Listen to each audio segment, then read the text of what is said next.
There comes a time in every man's life when the weight of the past becomes too heavy to carry. Abel Cross had reached that point after 30 years in the mountains, and all he wanted was a quiet place to finally rest. When he heard about an island shack selling for $400, he bought it without looking back. The place was falling apart and the island was forgotten, but that was fine by him. On his first night, strange lights glowed beneath the sand. The next morning, while fixing the porch, his boot broke through rotten boards. Below was a trapdoor sealed with old iron. What he found underneath would change everything he thought he knew about the West. Before we jump back in, tell us where you're tuning in from. And if this story touches you, make sure you're subscribed, because tomorrow I've saved something extra special for you. The ferry ride out to Gull's Rest Island took 40 minutes. And Abel Cross spent every one of them standing at the rail, watching the mainland fade into morning mist. He carried everything he owned in 2 canvas packs and a worn leather satchel that had seen him through 3 decades of mountain life. The satchel held his journal, a book he'd written in every night since he was 25, documenting the endless cycle of seasons in the high country. The ferryman was a weathered fellow named Donovan who didn't ask questions, which suited Abel fine. They'd exchanged maybe 10 words during the loading, and now they traveled in comfortable silence, broken only by the diesel engine's steady rumble and the cry of gulls overhead. Abel studied the approaching island through the salt spray. It sat low in the water, maybe 3 miles across, covered in scrub pine and beach grass that bent in the constant wind. The shack was visible even from the water, perched on the island's eastern shore like a broken tooth. Grey wood, sagging roof, porch that tilted toward the sea. Abel had seen the photograph in the harbour master's office, pinned to a corkboard among notices for fishing licenses and tide schedules. $400, the harbour master had said, not quite meeting Abel's eyes. Belonged to old Morris Teach, died last winter with no family. Bank just wants it off their books. Abel had paid cash that same afternoon. Now, as the ferry's engine throttled down and Donovan guided them toward the island's single rickety dock, Abel felt something he hadn't experienced in years. Not quite hope, but maybe its quieter cousin, the possibility of peace. He'd spent so long in places where winter could kill you in an hour, where one wrong step meant a 100-foot fall, where the silence was so complete you could hear your own heartbeat in your ears. The mountains had been his refuge after the war, after Jenny, after everything that made the civilized world feel like a coat that didn't fit right anymore. But 30 years was a long time to be alone with your thoughts. You sure about this? Donovan called over the engine noise as he tied off at the dock. Island's got no electricity, no running water. Supply boat comes once a week if the weather's fair. Gets mighty lonely out here. That's what I'm counting on, Abel said, shouldering his packs. Donovan gave him a look that said he'd seen men like Abel before. Men running from something or toward something, or maybe just running. Well, you change your mind. You got a flare gun in the shack. Old Morris kept it by the door. I see it go up. I'll come fetch you. Abel thanked him and stepped onto the dock, testing each plank before trusting it with his full weight. The wood groaned but held. Behind him, the ferry's engine growled to life again, and he didn't turn around to watch it go. Some decisions, once made, didn't benefit from second-guessing. The path from the dock to the shack was overgrown, but still visible, a line of pressed grass and worn dirt that spoke of regular use at one time. Wild roses had taken over the edges, their pink blooms startling against the grey-green landscape. Abel walked slowly, taking in his new home with the methodical attention he'd learned in the high country. Notice everything. Remember everything. The details kept you alive. The shack was worse up close than it had looked from the water. The front door hung crooked on rusted hinges.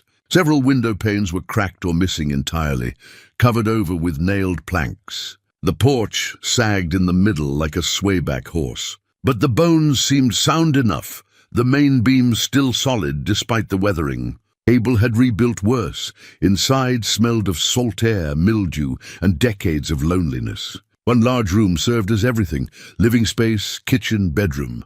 A pot-bellied stove squatted in the corner, pipe running up through a patched hole in the roof. A narrow bed frame held a mattress so stained and rotted that Abel knew he'd be sleeping on the floor until he could get a new one brought out. A wooden table, 2 chairs, some shelves with a few rusted cans of food that Morris Teach had left behind, but it had walls, a roof, and a door that closed. After 30 years in canvas tents and lean-tos, it felt like a palace. Abel spent the afternoon making the place livable. He swept out the mouse droppings and dead insects, cleared the cobwebs, scraped the worst of the grime from the windows. He tested the stove and found it still functional, got a fire going with driftwood he collected from the beach. The chimney drew clean, pulling the smoke up and out without filling the room. His packs held everything essential: bedroll, cooking gear, spare clothes, tools, his journal. He'd sold or given away everything else before leaving the mountains. The leather satchel he placed carefully on the table, running his hand over its worn surface. 30 years of entries. 30 years of solitude, observations, thoughts he'd never spoken aloud. The journal had been his only companion for so long that opening it felt like greeting an old friend. But tonight, he left it closed. As evening settled over the island, Abel made a simple meal of beans and salt pork, heated in a dented pot over the stove. He ate standing at the window, watching the sun sink into the ocean, painting the water in shades of orange and deep purple. The view alone was worth $400, maybe worth everything he'd given up to get here. He laid out his bedroll near the stove and settled in as darkness fell. The ocean provided a constant soundtrack, waves rolling against the shore in an endless rhythm, so different from mountain silence. The sea never stopped talking, never stopped moving. Abel found it strangely comforting. He was drifting towards sleep when he saw the first light. It came from beneath the floorboards, a faint blue-green glow that pulsed like a slow heartbeat. Abel sat up, fully awake now, every sense alert. He watched the light move across the floor, following some path underneath the shack. It traveled from one corner to another, then faded away entirely. He waited in the darkness, barely breathing. 5 minutes later, it came again. Same color, same pulsing rhythm. This time it lingered longer before fading. Abel struck a match and lit the oil lamp he'd found in one of the cupboards. The warm yellow light pushed back the shadows, but revealed nothing unusual about the floorboards themselves. Just old pine planks, worn smooth by years of use, fitted tight together. He got down on his hands and knees, running his fingers along the seams, testing for loose boards or hidden catches. Nothing.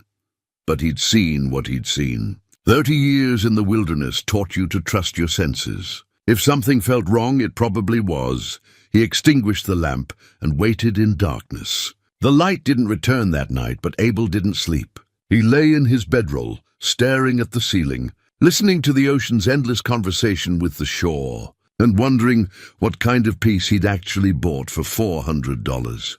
When dawn finally broke, painting the shack's interior in soft grey light, Abel made a decision. He'd come here to leave his past behind, to find some quiet in his remaining years. But he'd also spent 3 decades learning that ignoring a problem didn't make it go away. Whatever was under his shack, whatever had caused those lights, he was going to find out. He dressed, made coffee, and gathered his tools. Time to see what secrets old Morris Teach had left behind. The morning was cool and clear, the kind of day that made honest work feel good. Abel started on the porch, figuring it was the most dangerous part of the structure.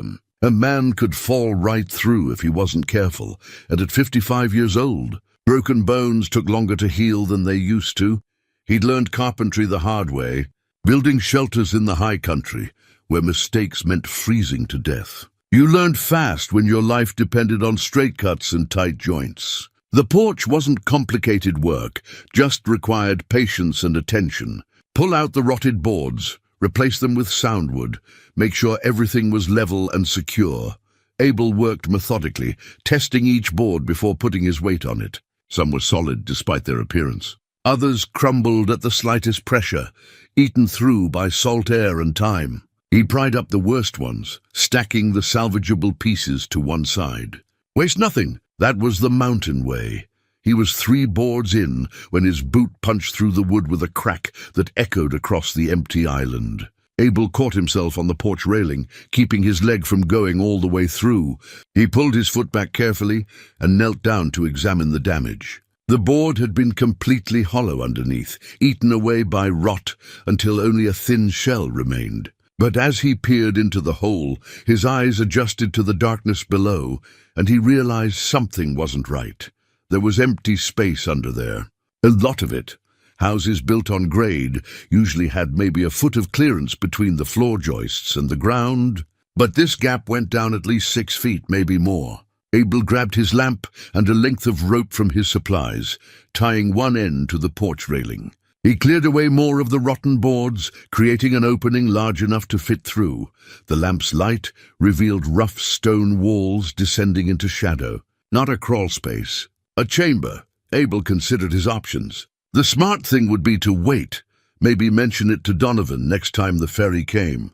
But Abel had spent 30 years alone in the mountains precisely because he didn't like waiting on other people to solve his problems. Besides, this was his property now. Whatever was down there, he had a right to know about it.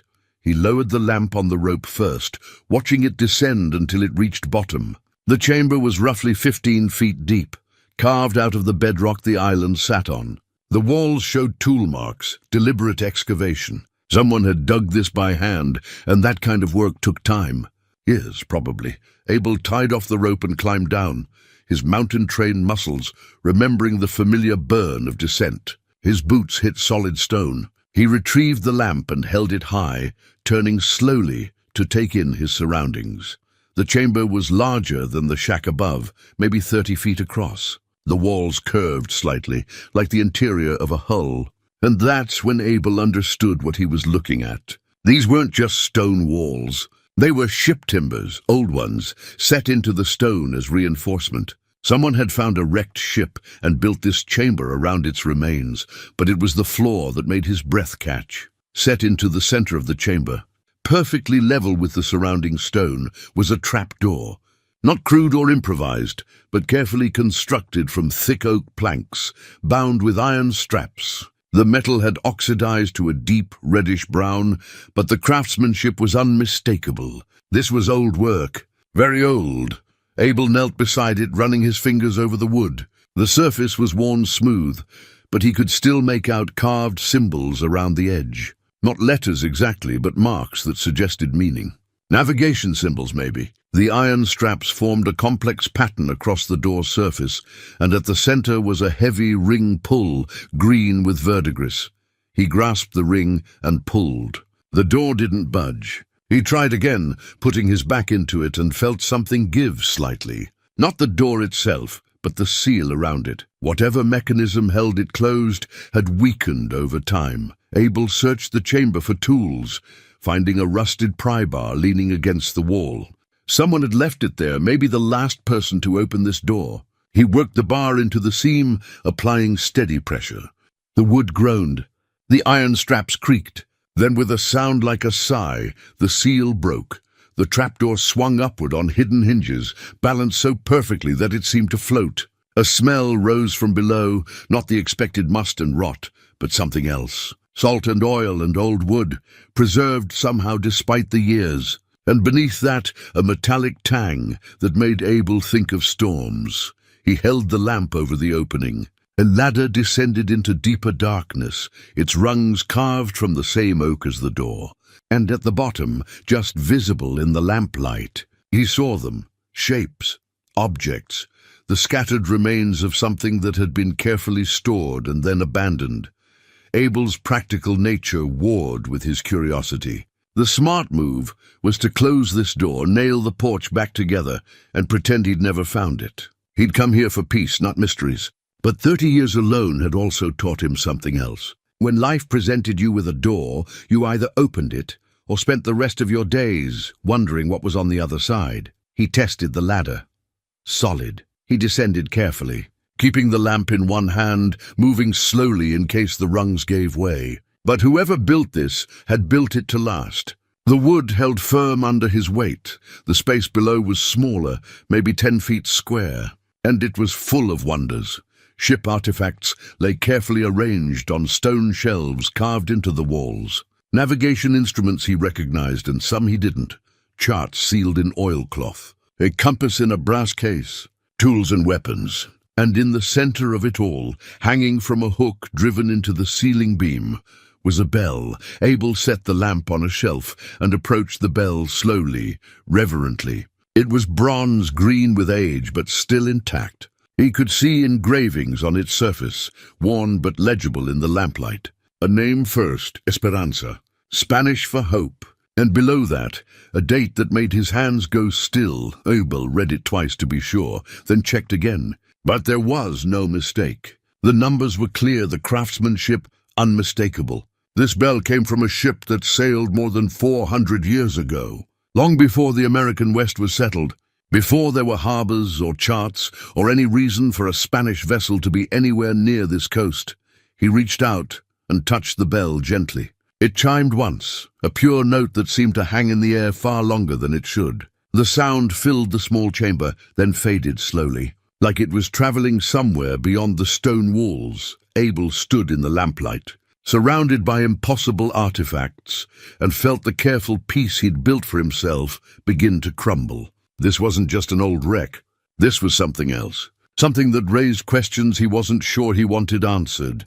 He climbed back up both ladders, emerging into the bright morning sun with his eyes full of shadows. The porch repair forgotten, he went inside the shack and retrieved his leather journal from the table. He sat down and opened to a fresh page, his hand steady despite the churning in his chest. At the top, he wrote the date. Then below it, found a ship's bell. Esperanza, Miss 1607, below the shack. Need to understand what this means. Outside, storm clouds were gathering on the horizon, moving toward the island with unnatural speed. The wind picked up, rattling the loose boards of the shack. And somewhere beneath his feet, in the chamber he'd just opened, the bell chimed again on its own. As if answering a call Abel couldn't hear, Abel descended into the chamber again that afternoon, this time with better light and a canvas sack to carry things. The storm he'd seen building had veered north, leaving the island under a sky the color of old pewter. He'd spent the intervening hours trying to convince himself there was a rational explanation for what he'd found. Ships wrecked all the time. Dates got recorded wrong. Maybe the bell was a replica, or the numbers had been re-engraved by someone with a sense of humor, but he knew better. 30 years of solitude taught you to recognize truth when you saw it, even when it made no sense. The oilcloth-wrapped packages on the shelves called to him. He selected the largest one, carefully sealed with wax that had somehow remained intact through the centuries. Back in the shack, with the afternoon light streaming through the cleaned windows, he broke the seal as gently as he could. Inside were books. Journals, actually. 5 of them, bound in leather that should have rotted away decades ago, but remained supple and intact. The first volume had a name embossed on the cover in faded gold leaf. Captain Elias Crane, master of the Esperanza. Abel opened it with hands that had stopped shaking years ago, but trembled now. The first entry was dated March 15, 1607, written in a neat, educated hand. We departed Cadiz this morning under fair winds, bound for the New World with supplies for the missions and a cargo of Spanish silver. The Esperanza is a sound vessel, well provisioned, with a crew of 28 souls. I have sailed these waters before, but something about this voyage feels different. The men are uneasy, though they cannot say why. Even the seabirds that usually follow us from port turn back after only an hour. I tell myself this is superstition, but I am a man of science, and I cannot ignore the feeling that we are sailing toward something we do not understand. Abel read on, watching Crane's careful observations paint a picture of a routine voyage that slowly became anything but routine. The entries covered weeks of sailing, the daily management of ship and crew, the endless watch for pirates or storms. Crane wrote like a man trying to make sense of his world through documentation, recording everything from wind speed to the color of the sunset. Then came the entry from April 23rd, 1607, and the tone changed completely. The storm came from nowhere.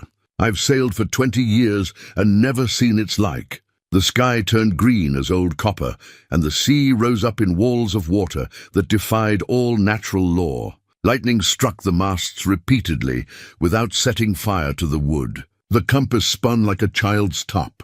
The men screamed prayers in 6 languages, and through it all, I felt certain we were not moving through water, but through something else entirely.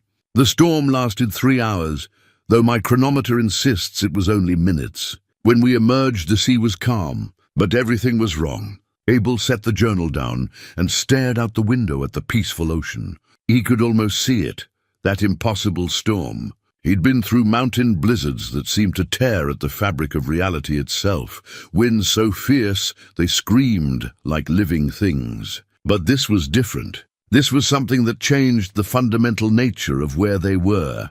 He continued reading. Crane's next entries were filled with careful observations and growing confusion. The stars were wrong, not slightly off, but completely rearranged, as if they'd sailed to another part of the world entirely. Worse, when they made landfall to take on fresh water, they found evidence of human habitation. Structures made of materials Crane couldn't identify. Artifacts of a sophistication that shouldn't exist. We found a harbor that appears on no chart, Crane wrote on May 2nd. A natural bay, well protected, suitable for a settlement. But someone has already been here. The ruins are old but not ancient. Stone buildings in a style I do not recognize. And among the rubble we found objects that make no sense. A tool made of some black material, harder than steel, but light as wood. Coins bearing dates that cannot be real. Miguel, my first mate, found a piece of paper with writing in Spanish, but the words are strange, informal, as if our language had somehow evolved. The date on the paper says 1849. That is 242 years from now. Abel closed his eyes. There it was, the impossible truth, laid out in a dead man's careful handwriting. Somehow, the Esperanza and her crew had been thrown forward in time, not to 1849 but past it. They'd emerged in a future they couldn't comprehend, on a coast that shouldn't have been settled yet. He read faster now, hungry for answers. Crane's entries grew more detailed and more desperate. The crew explored the coastline, finding more evidence of future civilizations. Abandoned towns with street signs and machinery, a graveyard with dates stretching into the 1800s. Each discovery only deepened the mystery and frightened the men more. Some of the crew wanted to make contact with whoever lived in this strange future. Others wanted to find a way home. Crane himself seemed torn between scientific fascination and existential horror. He documented everything obsessively, as if by recording it all, he could somehow make it make sense. I have come to a terrible conclusion, he wrote on June 15th. We did not sail to a new place. We sailed to a new time. The storm was not wind and water, but something else, a tear in the natural order. And we fell through it like men falling through thin ice. The question that haunts me now is whether there is any way back, or if we are trapped in this impossible present. Ghosts from a past that has not yet happened.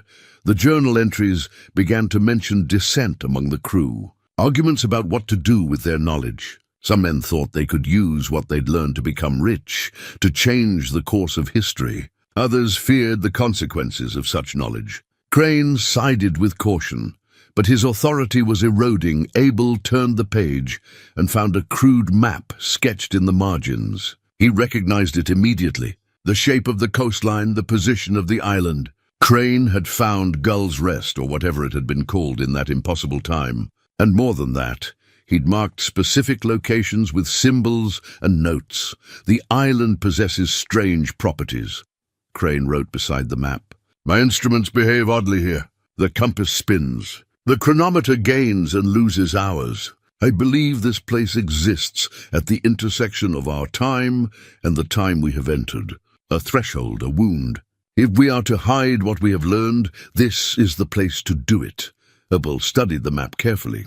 Crane had marked 3 locations with special symbols. One was clearly the spot where the shack now stood. The others were elsewhere on the island, in areas Abel hadn't explored yet. Each symbol had a note beside it. Strong effect.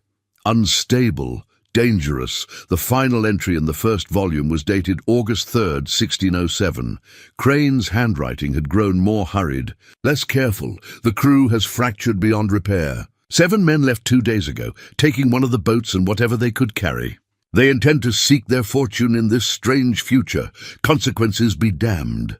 The rest of us remain here, on this cursed island, trying to decide what to do. I have hidden the ship's log and the most important artifacts in the chamber, beneath what will become, I hope, a more permanent structure. If we cannot return to our own time, at least we can ensure that the truth is preserved for whoever finds it. Tonight, I will begin the work of sealing away our discovery. May God forgive us for what we have seen and what we now must hide. The journal ended there. Abel sat in the gathering darkness, the book open on his lap, and tried to process what he'd read. It should have been impossible.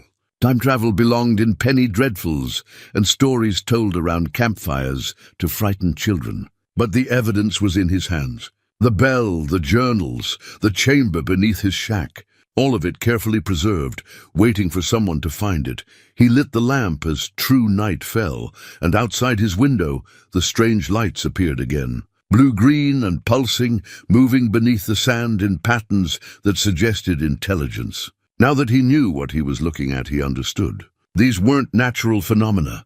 They were echoes. Ripples from the wound Crane had described, bleeding through from one time to another. Abel opened his own journal and began to write, documenting everything he'd learned. It was what Crane would have done, what any reasonable man would do when faced with the impossible. Record it, understand it, and then decide what to do about it. Outside, the lights grew brighter, and Abel had the distinct feeling that by opening that trapdoor, by reading those journals, he'd announced his presence to whatever forces controlled this island. He'd stepped into a story that had been waiting centuries for someone to finish it. The question now was whether he could survive long enough to write the ending. Abel spent the next 2 days immersed in Crane's journals, leaving the shack only for water and to check his surroundings. The footsteps hadn't returned, but the feeling of being watched never left. He read by lamplight and daylight both, filling his own journal with notes and observations, trying to build a complete picture of what had happened to the Esperanza and why the island remained so strange centuries later. The second volume of Crane's journals contained the information Abel needed most. It was written in several different hands as the captain's crew documented their increasingly desperate situation. But it was Crane's own entries that proved most valuable, particularly those from late August 1607. I have spent 3 weeks studying this island's properties with what instruments survived our voyage, Crane wrote.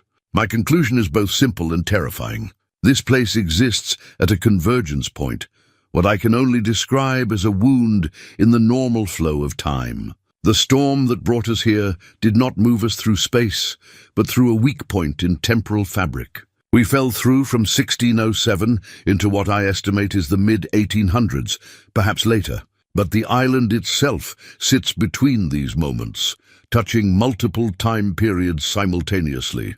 The entry continued with careful observations and measurements. Crane had been trained in navigation and natural philosophy, and he'd applied those skills to understanding the impossible. He'd mapped the island methodically, identifying locations where the temporal distortion was strongest. The clearing Abel had found was marked. So were 2 other spots he hadn't yet visited, but it was Crane's diagram that changed everything. He'd drawn a map of the island, showing not just geography, but something else. Lines of force, he called them. Paths where time flowed more strongly, connecting the marked locations like invisible roads. And at the center of it all, directly beneath where the shack would later be built, he'd drawn a symbol that looked like a knot. The convergence point, his notes explained.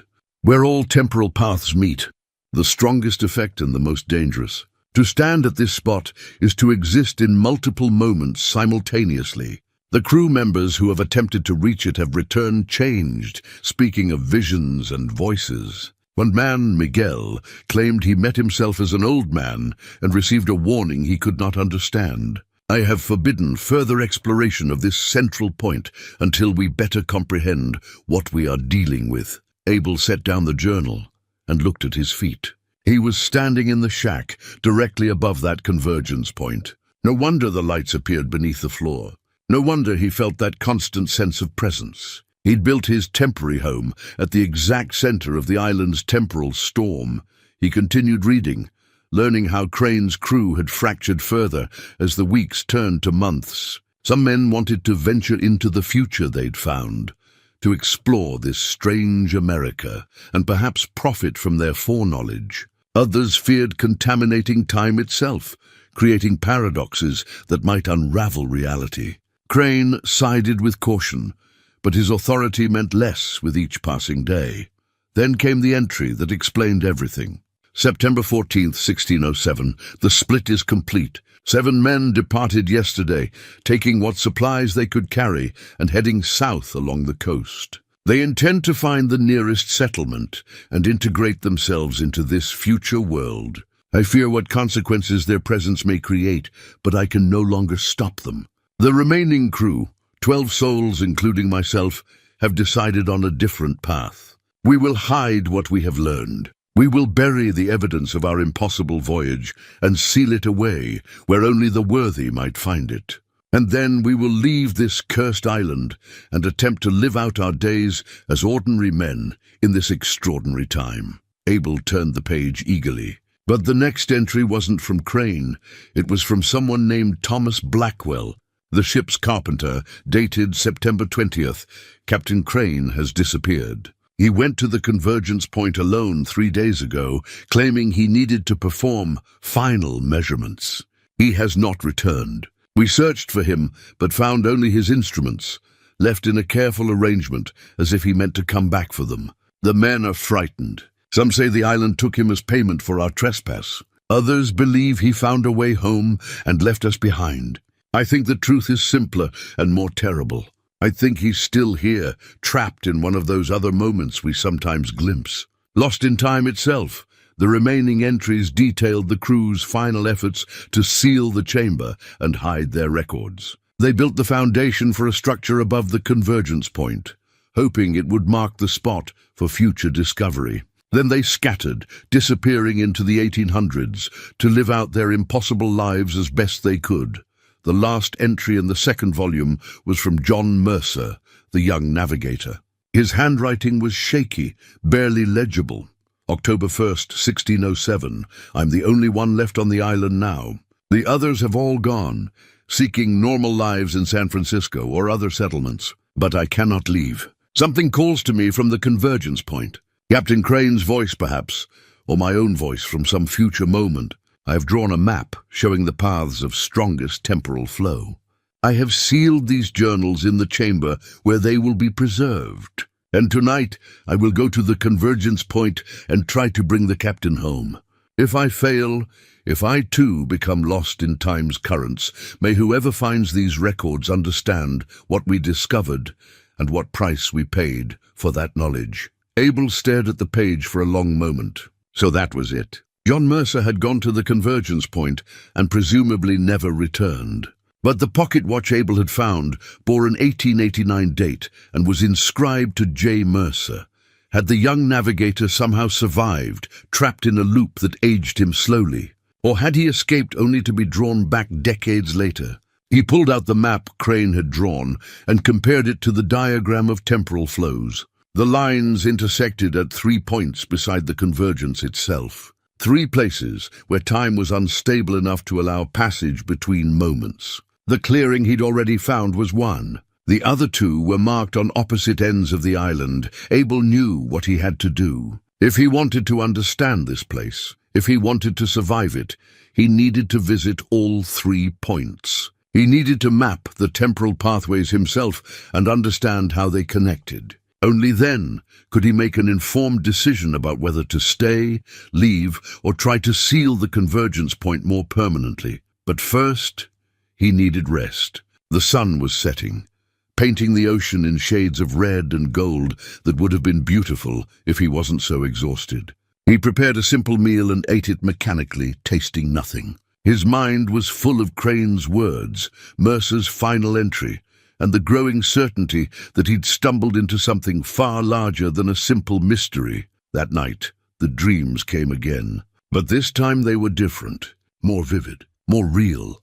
He dreamed he was standing at the convergence point in the chamber beneath the shack. The bell was ringing, a deep tone that seemed to come from everywhere and nowhere. And standing around him in a circle were figures he recognized from the journals. Crane in his captain's coat, young John Mercer with his instruments, Miguel and Thomas and the others, all watching him with expressions he couldn't read. "You opened the door," Crane said, his voice distant and echoing. "You read our words. Now you're part of the pattern, part of the wound. The island won't let you leave until you understand what we learned." "What did you learn?" Abel tried to ask, but his voice wouldn't work. Crane pointed at the bell. "Time is not a river. It's a web, and this island sits at a junction where the strands cross. We were meant to find it. You were meant to find us. Everything that happens here has already happened and will happen again. The only question is whether you'll have the courage to break the cycle." Abel woke with a gasp, dawn light streaming through the window. His clothes were soaked with sweat despite the cool morning air. He sat up and immediately looked down at his hands. They were older, not much, just slightly, more weathered, more scarred, as if he'd aged weeks in a single night. He stood and went to the cracked mirror hanging on the wall, studying his reflection in the dim light. The changes were subtle but unmistakable. A few more grey hairs, deeper lines around his eyes. The face of a man who'd lived through something. Even though he'd only been sleeping, Abel touched his face, feeling the reality of it. This wasn't a trick or illusion. Time had moved differently for him while he slept, aging him in ways that shouldn't be possible. The island was no longer just watching him. It was changing him. He went to his journal and wrote the date, then added a note. Aged approximately 3 weeks overnight.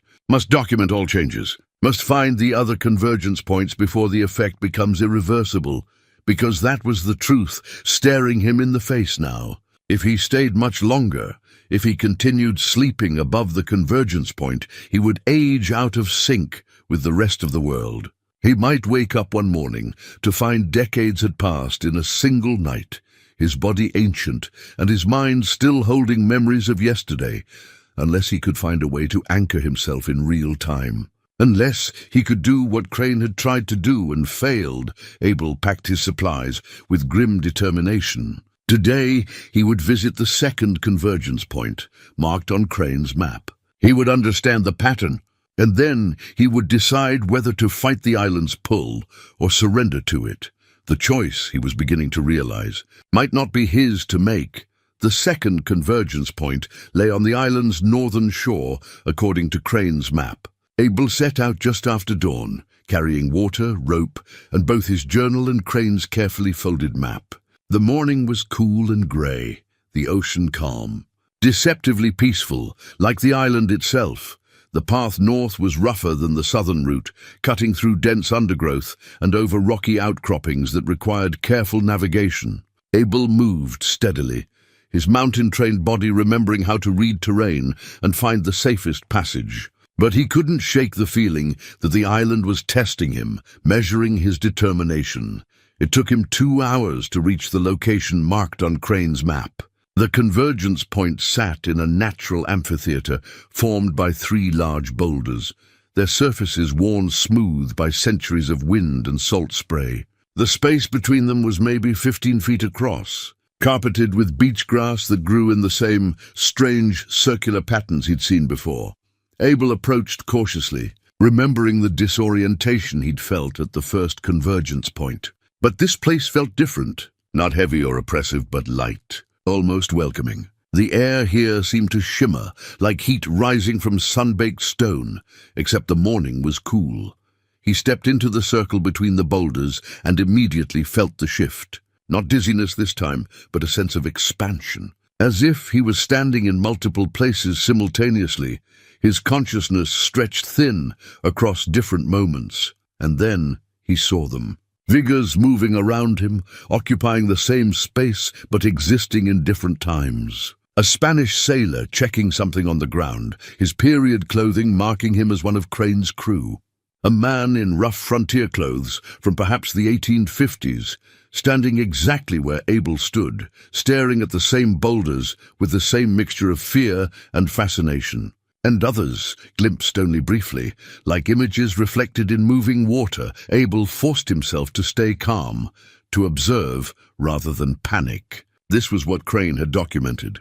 The overlay of moments, all existing simultaneously in this strange space. He could see them, and if he was seeing them, perhaps they could see him too. He reached into his pocket slowly and pulled out the brass compass he'd brought with him. A simple instrument, reliable under normal circumstances. He held it level and watched as the needle spun wildly, unable to find north. It circled once, twice, then began moving in reverse, counterclockwise, slowly at first, then faster. Abel held the compass steady, watching the impossible movement. The needle wasn't just spinning randomly. It was responding to something, tracking something that normal compasses weren't designed to measure. Not magnetic north, but temporal flow. The direction time was moving in this spot, relative to the rest of the world, and it was moving backward.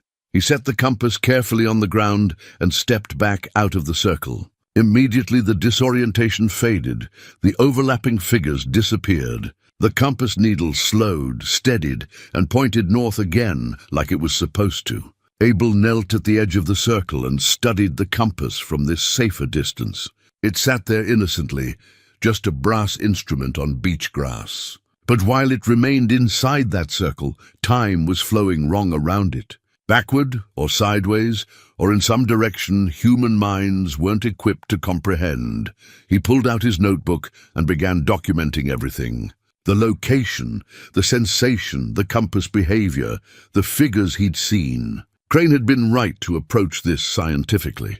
The more he understood about how the island's temporal distortions worked, the better chance he had of surviving them. After an hour of careful observation and notes, Abel tried something. He picked up a small stone and tossed it into the circle. It landed normally, bounced once, and settled into the grass. Nothing dramatic happened. So the effect was specific to living things, or perhaps to things that could experience time consciously. He found a longer stick and used it to drag the compass back out of the circle without entering himself. The moment the compass crossed the boundary, its needle snapped back to pointing north. Whatever force existed in that circle, it had clear edges, boundaries. That was useful information. Abel continued his exploration of the northern shore, finding 2 more campsites similar to the first. Evidence of people who'd come to the island over the years, drawn by rumor or chance or some deeper call. Each campsite told a story of someone who'd stayed briefly, then left. Or perhaps someone who'd vanished into one of the temporal distortions and never made it home. At the 3rd campsite, he found something that made his blood run cold. A backpack, modern style, made of nylon and canvas that couldn't be more than a few decades old. Inside were supplies that confirmed the date. A flashlight with corroded batteries, a water bottle made of plastic, a paperback book with a 1982 publication date, and tucked into a side pocket, a driver's license. Abel pulled it out carefully, brushing off sand and dirt. The photograph showed a man in his 30s, dark hair, serious expression. The name read James Mercer. The address was in San Francisco. The license had expired in 1983. Abel sat back heavily, the license in his hand. James Mercer. Could he be related to John Mercer, the young navigator from the Esperanza? The family line continuing across centuries, each generation drawn back to this island, trying to understand what had happened to their ancestor. He searched the rest of the backpack, but found nothing else of use. No journal, no notes explaining why James Mercer had come here. But the presence of the backpack itself told a story.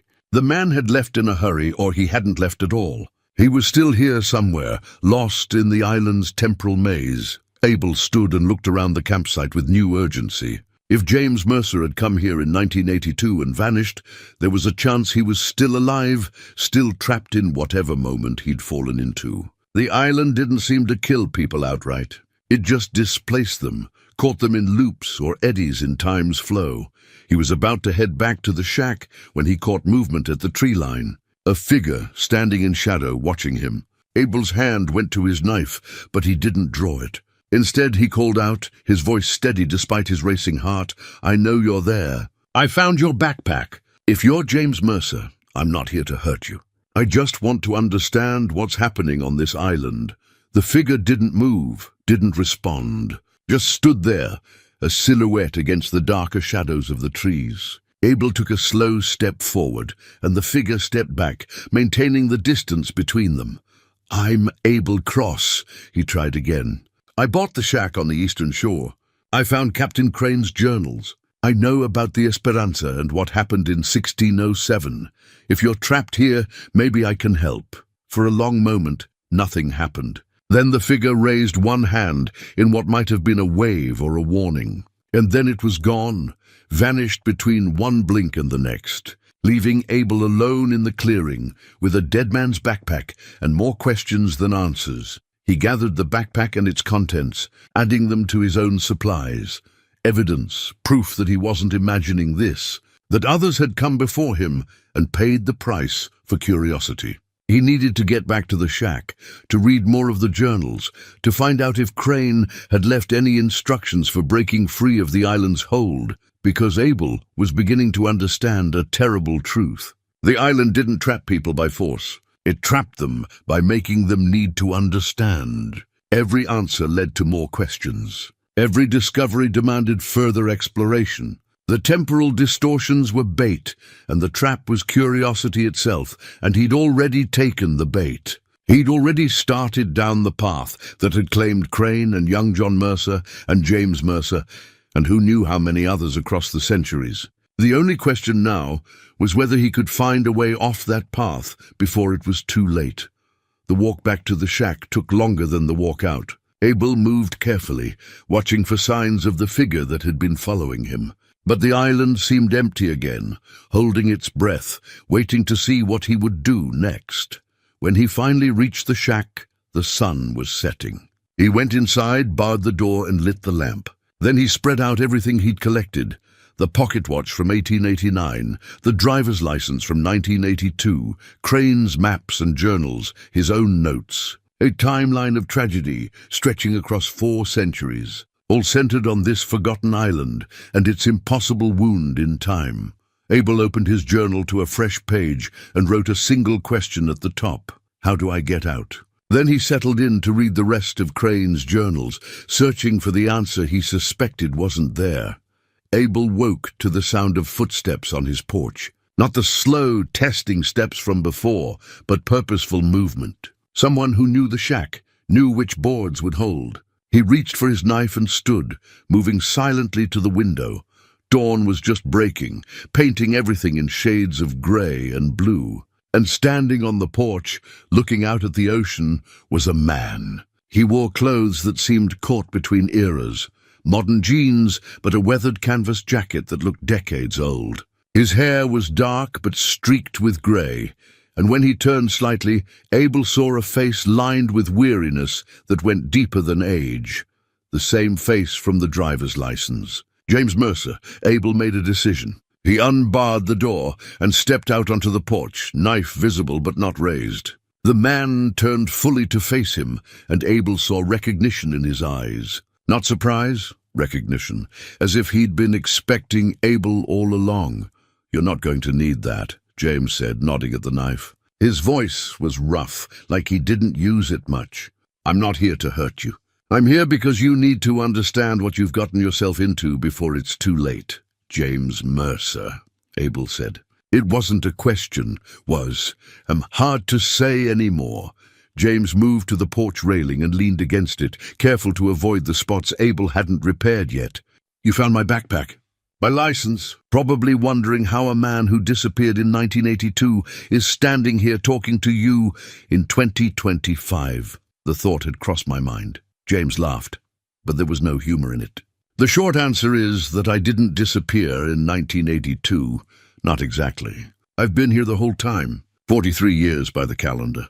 But for me, it's only been about 5 years. Same 5 years, lived over and over." Abel felt his stomach drop. "A loop." "A loop," James confirmed. "The island catches you in one if you stay too long, You live the same stretch of time repeatedly, aging slowly, watching the outside world move forward while you're stuck. I've seen 1982 through 1987 about 8 times now. Or maybe 9. I lose count. How? Abel asked, though he thought he already knew the answer. I came here looking for answers about my family. My great-great-grandfather was John Mercer, navigator on the Esperanza. The family kept his journals, the ones he didn't leave on the island. They told about this place, about what happened here. Every generation, someone tried to come back and understand it. Most got smart and left fast. I didn't. I stayed too long, read too much, slept above the convergence point one too many nights. And then I couldn't leave. James pulled something from his jacket pocket. A photograph, creased and faded.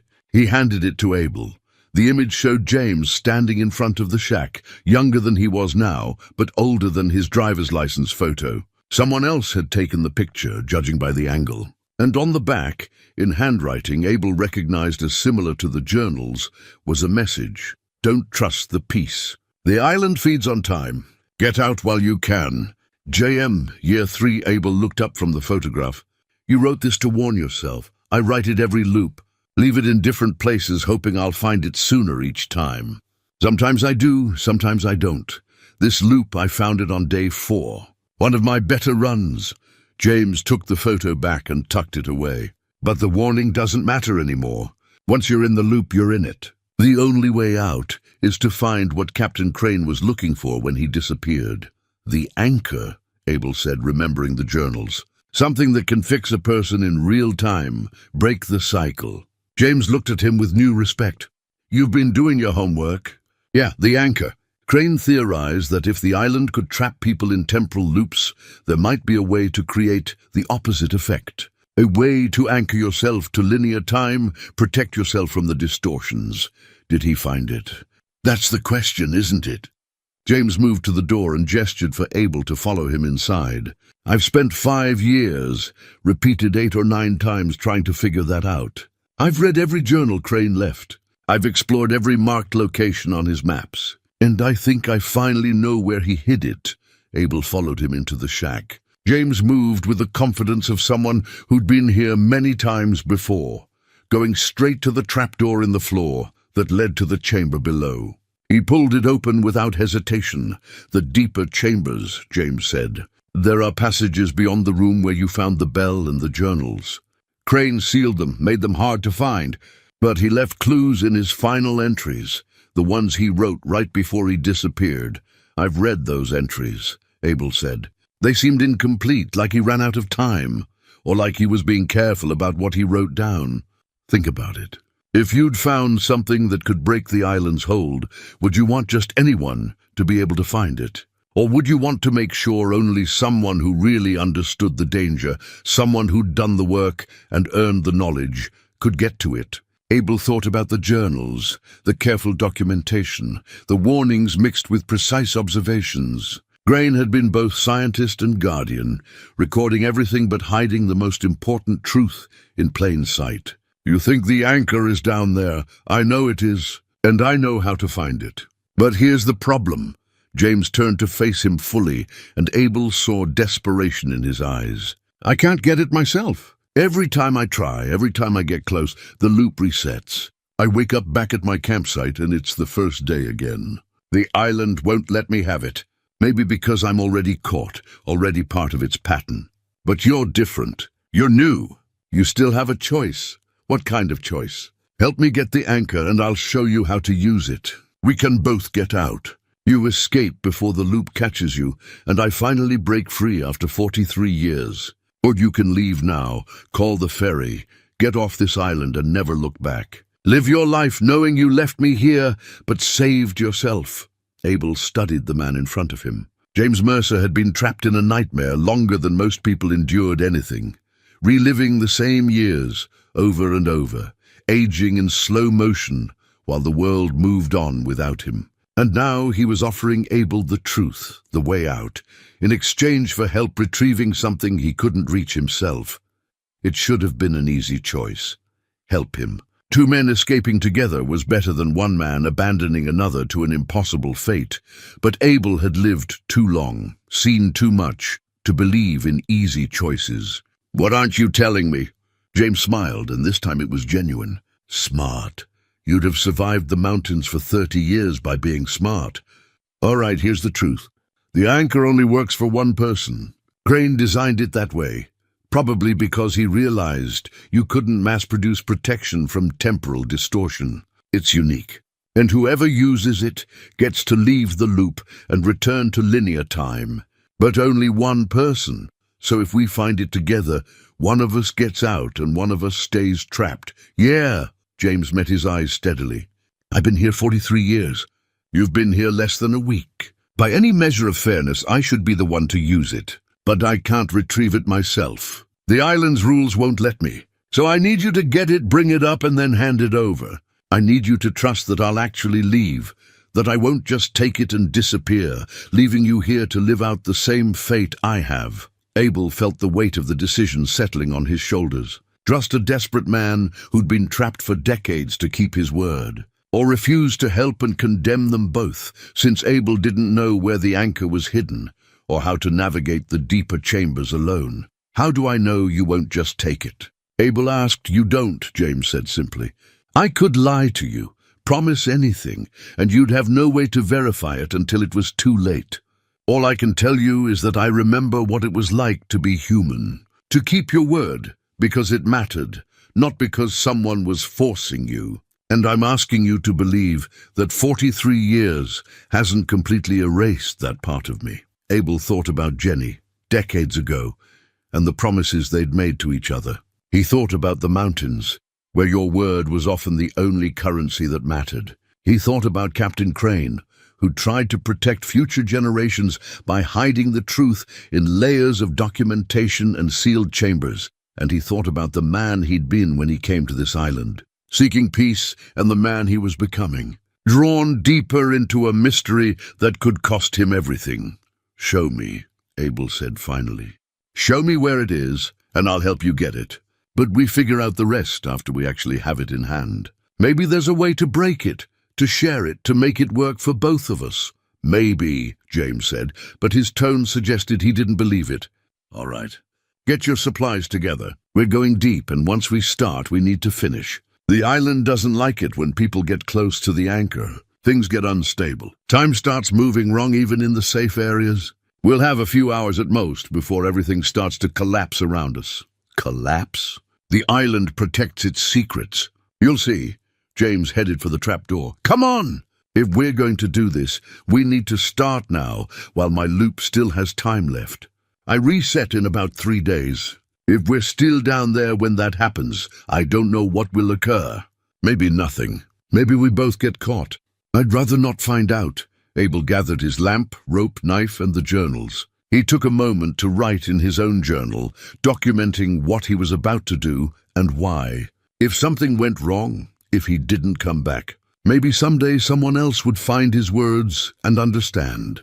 Then he followed James Mercer down into the darkness beneath the shack, toward a truth that had been hidden for more than 400 years, and a choice that neither of them could escape. The chamber beneath the shack looked different with James there, as if his presence changed the space itself. The lamp cast shadows that moved wrong, stretching and contracting like living things. The ship's bell hung silent, but Abel could swear he heard it humming, a frequency just below hearing that made his teeth ache. James moved with purpose, going straight to the far wall where the ship's timbers were most visible. He ran his hands over the wood, counting boards, measuring distances with his fingers. Crane was a sailor before he was a scholar. He thought in terms of ships and navigation. The deeper chambers are accessed the way you'd access a ship's hold. Through here, he pressed on a particular timber and something clicked. A section of the wall swung inward, revealing a passage carved through solid rock. Cold air rushed out, carrying the smell of salt and something else. Something old.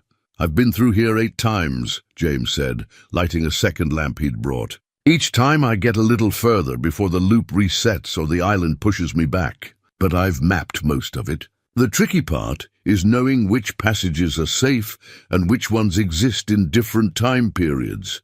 Different time periods? Abel followed him into the passage, ducking to avoid the low ceiling. The deeper you go, the more unstable things get. Some passages lead to chambers that exist in 1607, when Crane first built them. Others lead to chambers that won't exist for another century. Step through the wrong doorway, and you might find yourself decades in the past or future. The temporal boundaries get thin down here. The passage descended steeply, cut through bedrock, with tools that must have taken months of work. Every 20 feet or so, support timbers had been installed, salvaged from the Esperanza. Abel could see markings on them, Spanish words and dates and symbols he didn't recognize. Crane left a map, James said, pulling a folded paper from his pocket. Not in the journals you found. In a sealed container I discovered on my third loop.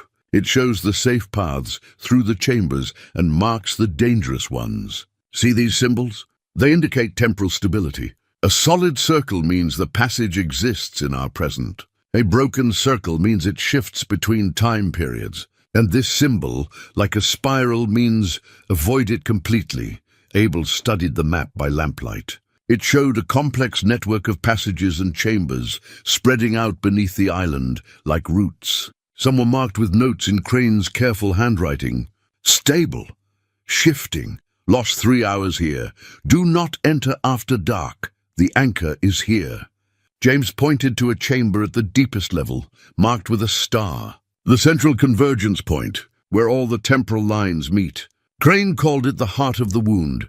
And you've never been able to reach it? I've reached the chamber 3 times, but I can't take the anchor out. Every time I try to pick it up, to carry it back, I wake up at my campsite and the loop has reset. The island knows what I'm trying to do, and it won't let me have it. They reached a junction where 3 passages branched off. James consulted the map and chose the leftmost path. This way, and stay close. Some of these passages have echoes. You might see yourself, or you might see me, from a different loop. Don't interact with them. Don't try to talk to them. Just keep moving. The passage opened into a larger chamber, maybe 20 feet across, with a ceiling high enough to stand upright. And Abel saw immediately what James meant by echoes. There were figures in the chamber, translucent like reflections in water. A version of James, younger than the man beside him, examining the walls. Another version of James, older and more weathered, sitting against the wall with his head in his hands. And a third figure that took Abel a moment to recognize, himself, but older, grayer, moving through the chamber with slow, careful steps. Don't look at them too long, James warned. They're us, but they're also not us. Different loops, different timelines, all existing here simultaneously because this chamber sits at a convergence point. Abel forced himself to look away from his older self and follow James to the far side of the chamber. Another passage opened there, narrower than the first, with walls that seemed to pulse slightly, as if breathing. This is where it gets dangerous, James said. From here to the central chamber, time doesn't flow normally. You might feel hours pass while minutes tick by, or the reverse. Your body might age faster or slower than your mind. The key is to keep moving forward and don't stop. If you stop, the temporal flow can catch you, freeze you in place. I've seen it happen. To who? To me, to earlier versions of me, I mean. There are at least 2 of my previous selves, stuck in the passages ahead, frozen mid-step, caught in temporal stasis. I walk past them every time. They're still alive, technically, just not experiencing time the same way we are. Abel felt his mouth go dry. This was worse than he'd imagined. Not just a risk of being trapped in a loop, but the possibility of being frozen entirely, aware but unable to move, existing outside of time itself. We can still go back, James said, reading his expression. I won't force you. If you want to leave now, use the ferry, get off this island. I won't blame you. 43 years is a long time, but I've survived this long. I can survive longer. Abel thought about it. Really thought about it. The smart choice was obvious. Leave, get out. Let James Mercer and his family's curse remain on this island where it belonged. But he thought about the journals, about Crane's desperate attempt to understand and document the impossible. About young John Mercer venturing into these same chambers 400 years ago. trying to bring his captain home, and he thought about himself, 55 years old, having spent 30 years alone in the mountains because he couldn't face the world below. Running from grief, from loss, from the weight of living. Maybe he'd come to this island not for peace, but for one last purpose. One last chance to matter. "I'm not leaving you here," Abel said. "Show me the way," James nodded slowly. "All right. But you need to understand something before we go further. The anchor works because it's not just an object. It's an artifact of focused intention, created by Crane using principles of temporal manipulation he learned from studying this place. It anchors the user to a specific moment in time, preventing the island's distortions from affecting them. But creating it required Crane to pour his own temporal stability into it. He sacrificed his ability to exist in linear time so that someone else could be protected. "He's still here," Abel said, understanding. "Somewhere in these chambers, existing outside of time, Crane is still alive." "I think so. I've caught glimpses. A figure in an old captain's coat, watching from passages I can't reach. Always present but never quite there. If we take the anchor, if we use it to escape, we're accepting the sacrifice he made. Using his gift, and we have to live with that." They continued deeper, passing through chambers that made Abel's head spin with disorientation. In one room, he watched the walls age and crumble in seconds, then rebuild themselves in reverse. In another, he heard voices speaking Spanish, laughing, arguing, then screaming, all overlapping in a cacophony that came from no visible source.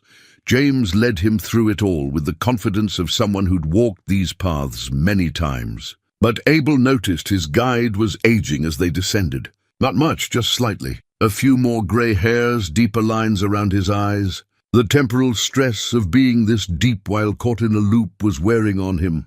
"How much time do we have?" Abel asked as they paused at another junction. "In real time? Maybe 2 hours before I reset. Down here? Could be 10 minutes or 10 hours. Time doesn't map cleanly to the surface." James checked his map again. "We're close." One more chamber, then a narrow passage that leads directly to the heart. They entered the next chamber and stopped. It was larger than the others, almost perfectly circular, with walls that seemed to be made of compressed time itself. Abel could see layers in the stone, like rings in a tree, each layer representing a different moment or era. And standing in the center of the room was a figure in a Spanish captain's coat, Elias Crane.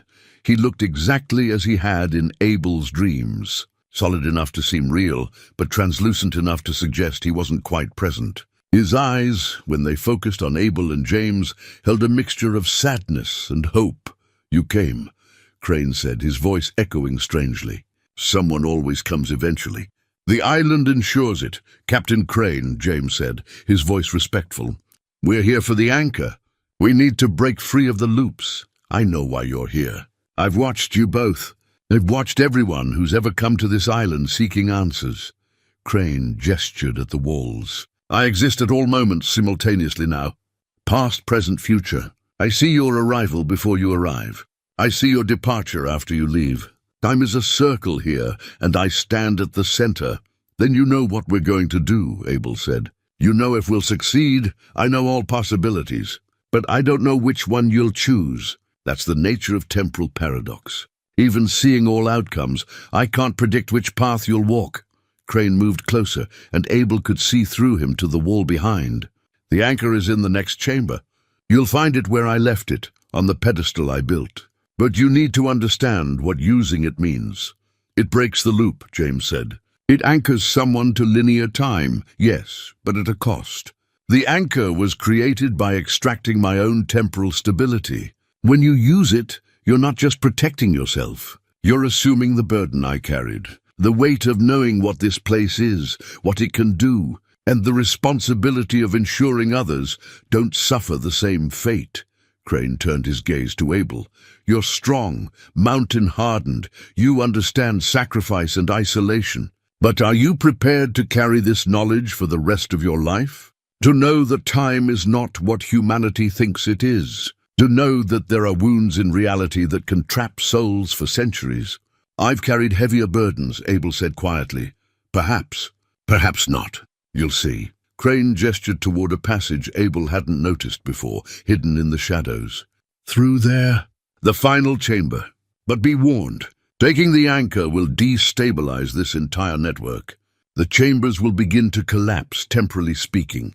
You'll have minutes to get out before everything resets. And if you're still down here when that happens, you might find yourselves scattered across different time periods, never to find each other or the surface again. We'll make it, James said, with more confidence than Abel felt. One more thing, Crane said as they moved toward the passage. The anchor can only bond with one person. Choose wisely, choose fairly, and know that whoever takes it will be changed forever. They'll exist slightly out of sync with the rest of the world, protected from temporal distortion, but never quite fitting into normal time again. A necessary sacrifice for freedom. Abel and James exchanged a look. The same question hung between them. Who would use the anchor? But that question would have to wait. First, they had to retrieve it. They entered the final passage, leaving Captain Crane behind in his eternal chamber. The passage was narrow, forcing them to walk single file. Abel went first, James close behind, both men moving as quickly as the confined space allowed. The passage opened into a chamber unlike any they'd seen before. It was small, maybe 10 feet square, but perfectly preserved. The walls were smooth stone, carved with symbols and equations that Abel recognized from Crane's journals. Mathematical formulas, astronomical charts, attempts to map and understand the impossible, and in the center, on a pedestal carved from a single piece of stone, sat the anchor. It was smaller than Abel had imagined, a sphere maybe 6 inches across, made of what looked like crystal, but with something inside. A mist or fog that swirled and moved as if alive, containing all the moments Crane had sacrificed. Silver wire wrapped around the sphere in complex patterns, and where the wire intersected, someone had carved Spanish inscriptions too small for Abel to read without getting closer. James stood at the entrance, holding the lamps. It's all yours. I can't go further. Abel approached slowly, reverently. This was what Crane had created at the cost of his own existence. This was freedom, or as close to freedom as anyone trapped by the island could hope for. He reached out and touched the sphere gently. It was warm, and the moment his fingers made contact, he saw everything. Every moment of the island's history all at once. The Esperanza sailing through the impossible storm. Crane building these chambers by lamplight, his hands bleeding from the work. Young John Mercer descending into the convergence point and never returning. James Mercer arriving in 1982, full of hope and determination. Dozens of others over the centuries drawn by rumor or fate, each one touching the island's mystery and paying a price, and he saw the future.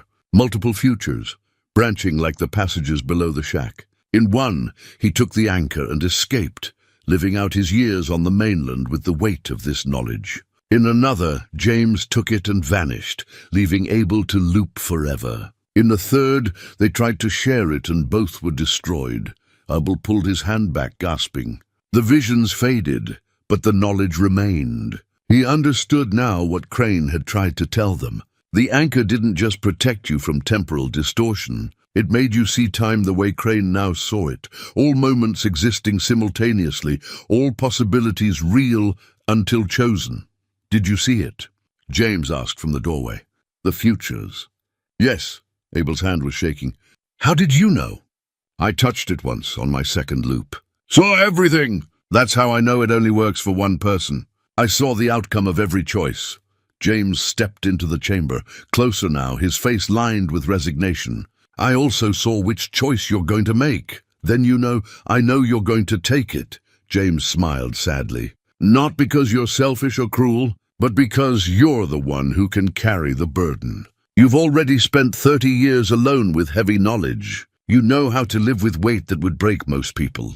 And you're going to take the anchor, and you're going to get us both out of here, because that's the only future where we both survive. I don't understand. If I take it, how do you escape the loop? Because you're going to break it. James pointed at the sphere. Not use it whole, break it. Split its power between us. It's the only solution the visions don't show clearly because it's the unexpected choice.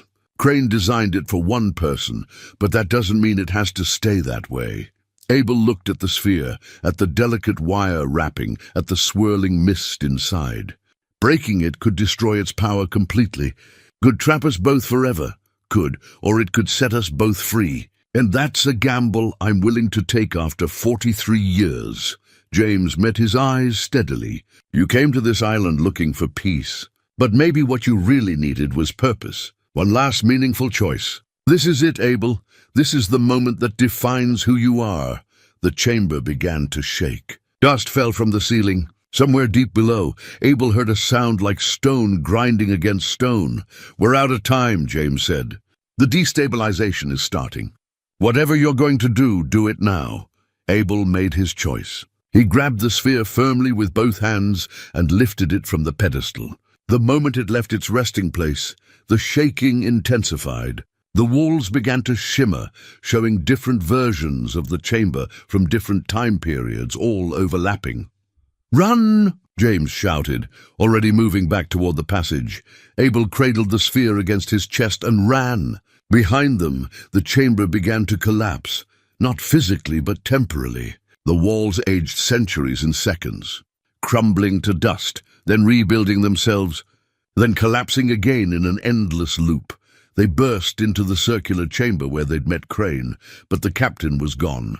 The room was empty, except for the echoes of past visitors, all frozen in place as time lost coherence. James led the way through the maze of passages, moving faster than Abel would have thought possible, the map forgotten as instinct took over. The convergence points are all collapsing inward. James called over his shoulder. The whole network is resetting. We have to reach the surface before it completes. They raced through chambers that no longer made sense, where walls moved and floors shifted, and the very air seemed to twist around them. Abel held tight to the sphere, feeling its warmth, feeling the mist inside churning with increased urgency. They reached the ladder leading up to the shack's main chamber. James climbed first, Abel right behind him, the sphere tucked awkwardly under one arm. They emerged into the chamber with the bell, and Abel heard it ringing frantically, a warning or a farewell. Up the second ladder, through the trapdoor, onto the floor of the shack. The whole building was shaking now. Through the windows, Abel could see the strange lights erupting from the ground all across the island, geysers of temporal energy breaking free. Outside. James pulled him toward the door. We need to be away from the convergence point. They stumbled onto the porch and kept running across the beach toward the water's edge. Behind them, the shack groaned and settled, the trapdoor slamming shut with a sound like thunder. The lights beneath the island's surface pulsed once, twice, then faded, and suddenly everything was calm. The shaking stopped. The lights vanished. The island was just an island again, peaceful and quiet under the morning sun. Abel and James stood at the water's edge, both breathing hard, the sphere still warm in Abel's hands. They looked at each other, then back at the shack, then at the sphere. Now comes the hard part, Abel said. The choice, James nodded. Break it. It's the only way we both get out of this. Abel examined the sphere carefully. The wire wrapping seemed to be the key, holding the crystal together, binding Crane's sacrificed time into a stable form. If he could separate the wire, divide it evenly, maybe they could each carry half of Crane's gift. If this doesn't work, Abel began, then we're no worse off than we were. But if it does work, we both go home, both get our lives back. James's voice was steady, despite the enormity of what they were about to attempt. Do it! Abel took a deep breath, found the junction point where the silver wires crossed, and pulled hard. The wire resisted, then began to separate. The sphere cracked down the middle with a sound like ice breaking. The mist inside swirled violently, trying to escape, but Abel held firm. The sphere split cleanly in two halves. The mist divided between them, still swirling but contained. Abel held one half, James took the other, and the moment they each grasped their portion, Abel felt it. Time snapping back into place. The island's grip releasing. the weight of Crane's sacrifice settling onto both their shoulders, shared now instead of borne by one. Did it work? James whispered. Abel looked at his hands. They weren't aging rapidly anymore. He looked at James and saw him solidifying, becoming more present, more real, no longer flickering between loop iterations, but existing firmly in this single moment. I think it did, Abel said. I think we're free. They stood at the water's edge for a long time, each holding half of the broken anchor, feeling the warmth of it against their palms. The mist inside continued to swirl, but slower now, more peacefully, as if it too was settling into this new arrangement. How do you feel? Abel asked finally. Different, James said. Like I'm actually here, really here in this moment, not watching myself from outside. And I can feel time moving, not in loops anymore, but forward, the way it's supposed to. He looked down at his hands, turning them in the sunlight. I'm aging normally. Can you feel it? Every second that passes is a second I'll never get back. God, I'd forgotten what that felt like. Abel understood. He could feel it too. The anchor half he held was protecting him from the island's distortions, but more than that, it had made him acutely aware of time's passage. Every breath, every heartbeat, every moment flowing past in its proper sequence. After days of temporal chaos, linear time felt like a gift. We should check the shack, Abel said. Make sure the convergence point is actually sealed. They walked back up the beach together. Two men who'd been strangers a week ago, now bound by shared experience and a split artifact that pulsed with stolen time. The shack looked different in the morning light, more solid, more real. The porch where Abel had fallen through was still broken, but it no longer felt threatening. Inside, the trapdoor was sealed shut. Not just closed, but sealed. The edges fused with the surrounding floorboards, as if they'd always been one continuous piece. Abel ran his fingers over it, feeling for any seam or gap, but found nothing. The convergence point collapsed, James said. When we took the anchor, when we broke it, the temporal wound closed. Or at least it stabilized. The island isn't a threshold anymore. It's just an island. What about the passages? The chambers? Gone, probably. Or existing in some other time period we can't reach. The network was held together by the convergence point's instability. Without that, there's nothing to anchor them to this moment. James moved to the window and looked out at the ocean. We did it, Abel. We actually did it. We broke free and we sealed the wound. Crane's sacrifice wasn't in vain. Abel pulled out the journals from where he'd left them on the table. We should burn these. All of them. No one else needs to find this place and risk getting trapped. No, James said sharply. We document everything. We write down what happened, what we learned, how we escaped. We add it to Crane's records and seal them properly, so if anyone does stumble onto this island's history, they'll have the complete story.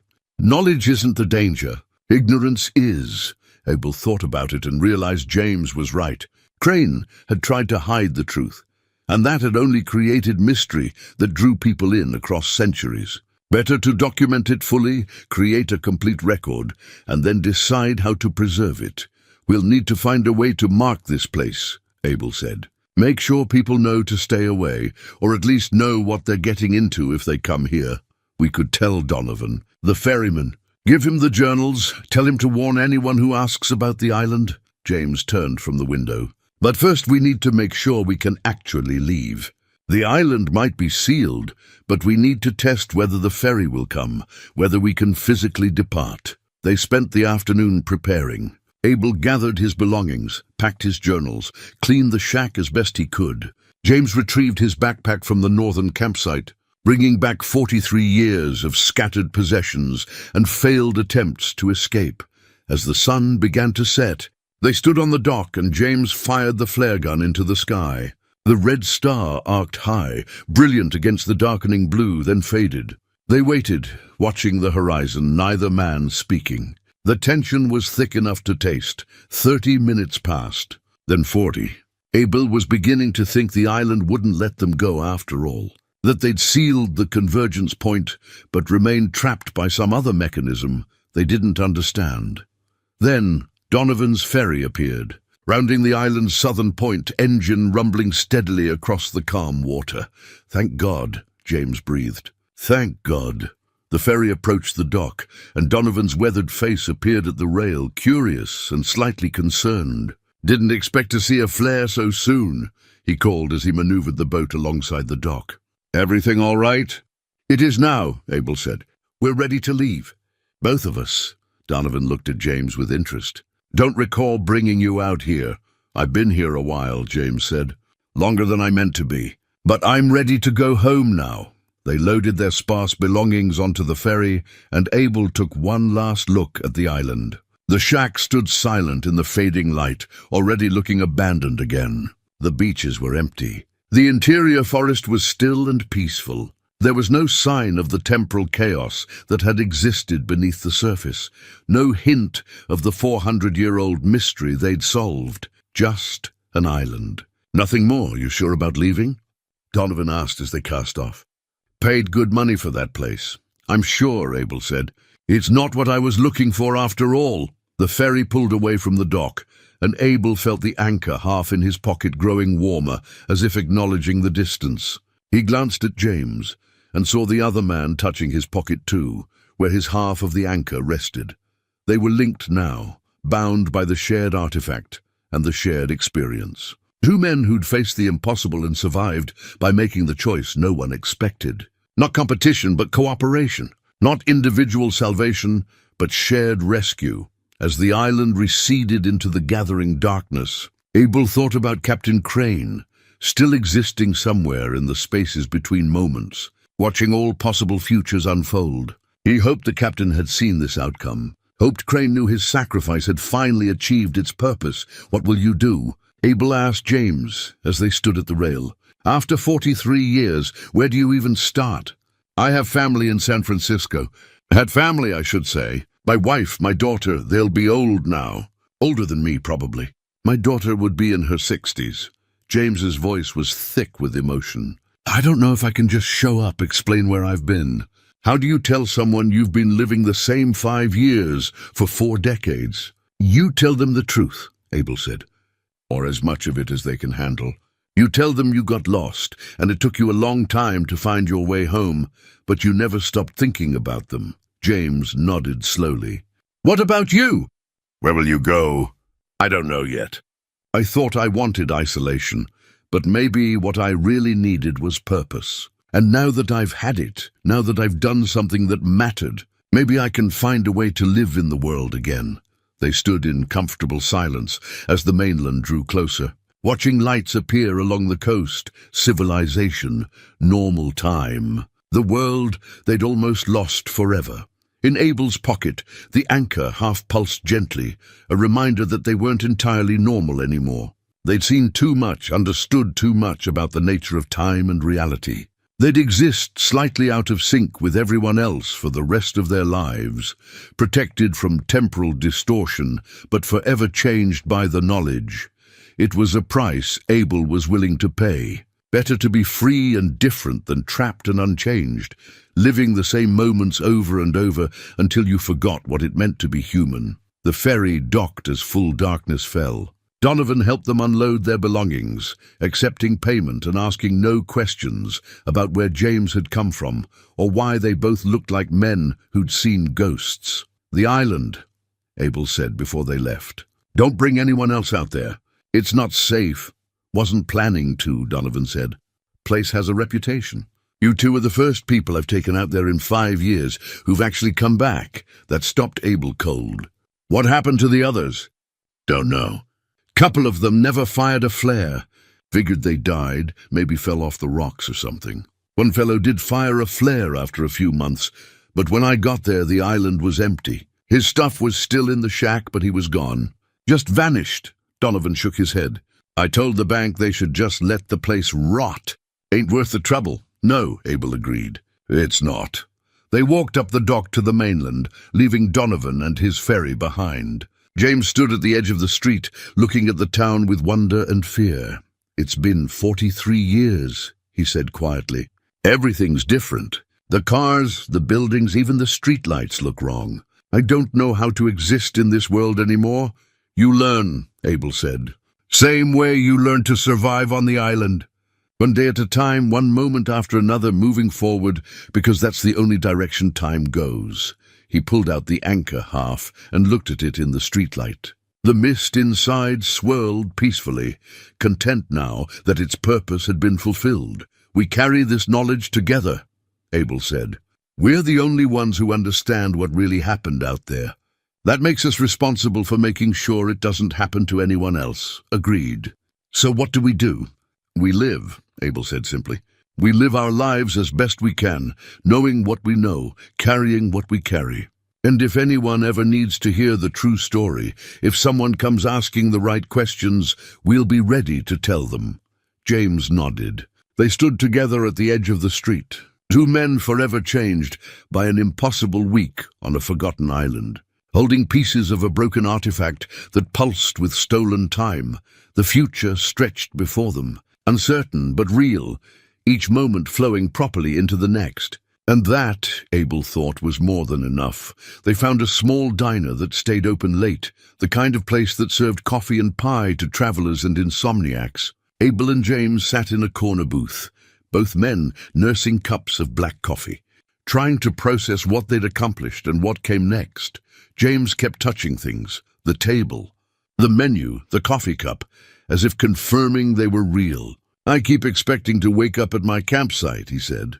"Keep thinking this is just another version of the loop, more elaborate than the others."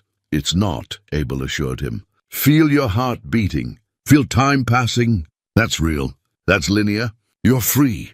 A waitress came by to refill their coffee, and James watched her with fascination. "She doesn't know," he said after she left. "She has no idea what we've been through, what we've seen. She's just living her normal life. And we're sitting here with pieces of an impossible artifact in our pockets, carrying knowledge that would break most people's understanding of reality." "That's how it has to be," Abel said. "The world runs on people not knowing." Crane understood that. That's why he tried to hide the truth instead of revealing it. James pulled out his half of the anchor and set it on the table between them. In the diner's fluorescent light, it looked almost ordinary. Just a piece of crystal wrapped in silver wire, the mist inside barely visible. But Abel could feel its warmth from across the table, could sense the temporal stability it radiated. "What do we do with these?" James asked. "Keep them? Hide them? Try to destroy them?" "We keep them," Abel said without hesitation. "They're proof. And more than that, they're protection. As long as we have them, the island's temporal distortions can't affect us. If we destroy them or lose them, we might get pulled back into the loop. Do you really think that's possible?" The convergence point collapsed. "The island is sealed." "Maybe, maybe not. I don't trust maybes when it comes to that place." Abel pulled out his own half and placed it beside James's. The two pieces seemed to lean toward each other slightly, drawn by some force Abel didn't understand. Crane spent years studying temporal mechanics, and even he couldn't predict all the outcomes. "We broke his artifact in half. We used it in a way he never intended. Who knows what effects that might have in the long term?" They sat in silence for a while, drinking coffee, watching the two halves of the anchor pulse faintly on the table. Around them, normal life continued. Truckers ate late dinners. A young couple shared a milkshake. The cook sang along to the radio in the kitchen. All of it beautifully, impossibly ordinary. "I need to go to San Francisco," James said finally. "I need to find out what happened to my family. Even if they're gone, even if it's too late, I need to know." "I'll go with you," Abel offered. "If you want company." James looked at him with surprise and gratitude. "You don't have to do that. You've already done more than anyone could ask." "I came to that island looking for peace," Abel said. "But I'm starting to think peace isn't found in isolation. It's found in connection, in helping someone else carry their burden because you know what it's like to carry your own. Mountain wisdom, human wisdom. The kind you learn when you've lived long enough to make mistakes and survive them." They finished their coffee and gathered their belongings. Abel noticed James moving more confidently now, adjusting to being back in normal time, remembering how to exist in a world that made sense. It would take time, real time, linear time, but James would heal. They both would. Outside, the night was clear and cool. Abel could see stars, proper stars in their correct positions, not the twisted constellations that appeared over the island. Navigation would work normally here. Time would flow properly. The rules of reality were intact. "We should write everything down," James said as they walked. "Before we forget details, before the memories start to fade. A complete account of what happened, what we found, how we escaped." Agreed. "But we need to be careful about how we document it. Make it detailed enough to be believed by anyone who's actually been there, but vague enough that it doesn't draw curiosity seekers." Abel thought about Crane's journals, the careful balance between revelation and concealment. "We'll write it like a warning, not an invitation. They found a motel, cheap but clean, and rented 2 rooms. Abel laid his few possessions on the bed, his worn journal, his tools, the anchor half, and stared at them. Everything he owned fit in 2 canvas packs. 30 years in the mountains had taught him that possessions were just weight to carry. What mattered was experience, knowledge, the things you couldn't lose even if you lost everything else.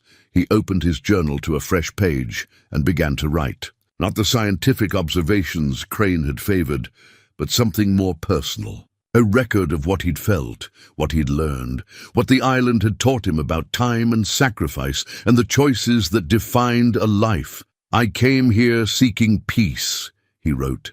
"But peace isn't the absence of challenge. It's the acceptance of your place in the flow of things. I've spent 30 years running from grief, from loss, from the weight of living in a world that took everything I loved. The island taught me that you can't outrun time.